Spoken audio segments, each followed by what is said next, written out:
This week on Project Superhuman, I realized what true courage is.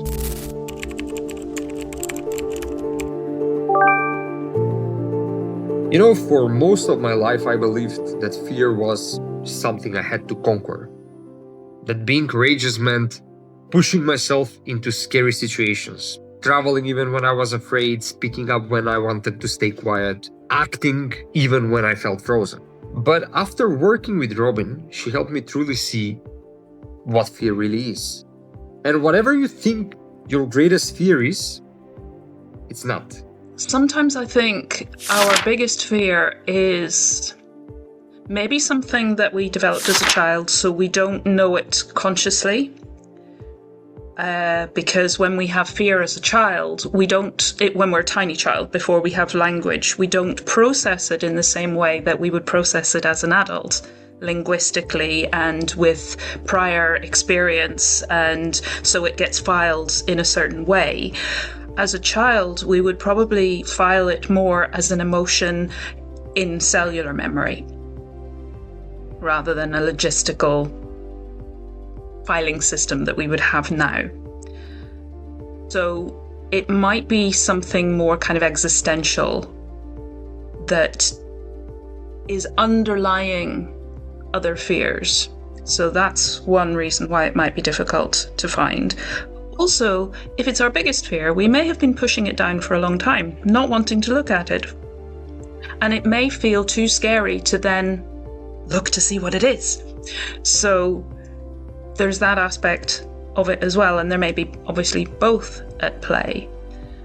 And I think maybe just to explore fear, just as a starting point, when we're growing up, we may have taken on board a perception that fear is weakness. So that's another reason we might not want to look at our greatest fears. And we may have all of these unconscious, subconscious ways of not looking at it, which we're unconscious of. So, there's all these layers of unconsciousness under which our fear is buried. And because it might not be a named fear, then it's hard to put a name on it. Fear isn't just an emotion. It can show up as a thought, a tension in your body, or even a subtle vibration in your energy. Fear is not just psychological. It's much more spiritual, if you think about it. It's like a living entity quietly writing your story behind the scenes, subtly shaping your choices and decisions, whispering what you can and cannot do. But here's the thing, fear is not a monster in itself. It's more like the Wizard of Oz. Have you seen the Wizard of Oz? Do you remember that old man behind the curtain? Well, fear is an old man hiding behind the curtain, projecting illusions to make you believe he's powerful. Except in our case, it's not an old man. It's a scared child. Your inner child. A part of you that once felt completely unsafe to feel fear. Maybe this happened before you even had words to describe it. That child is still there, behind the curtain, trying to protect you.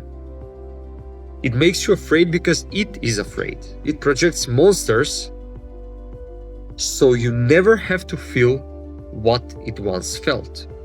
Alone, uncertain, unsafe. And yes, you can face those monsters. You can force yourself to travel, to speak in public, to confront the fears it projects. And that's one kind of bravery.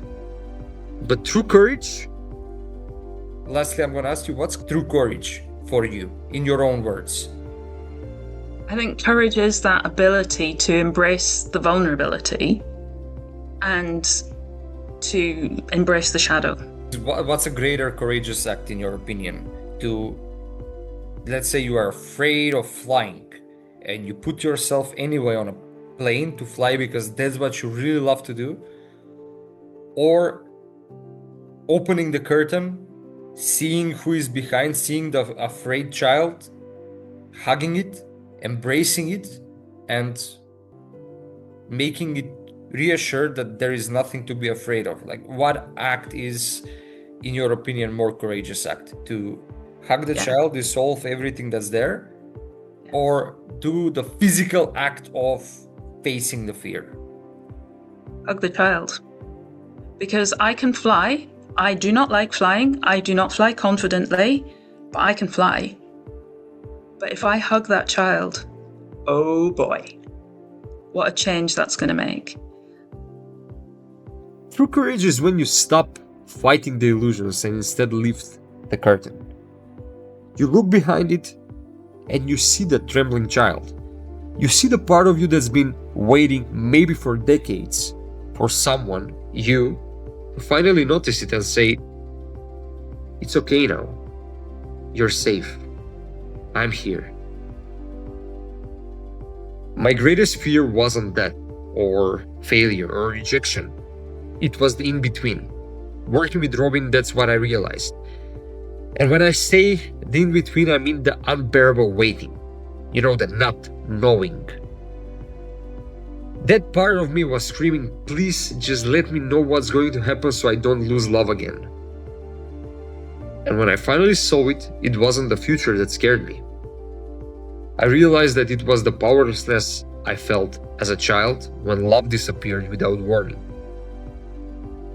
Every time life became uncertain, that same child inside me believed it was happening again.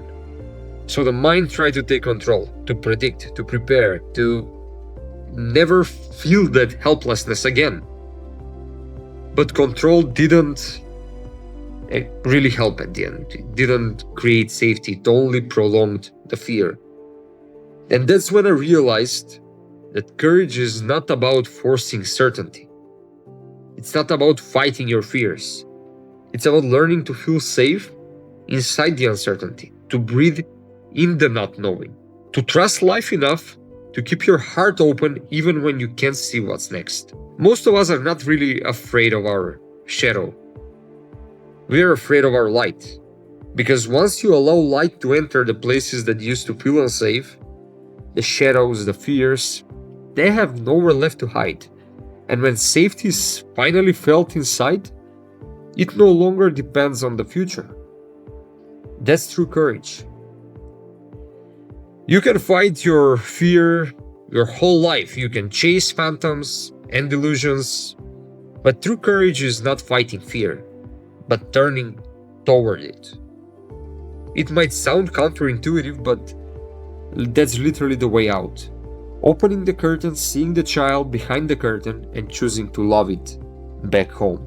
Once I did that, all of my fears disintegrated, all the phantoms and illusions disappeared. All of my anxieties that I was reporting in the previous weeks of Project Superhuman, I was trying to deal with them, there was always a layer deeper.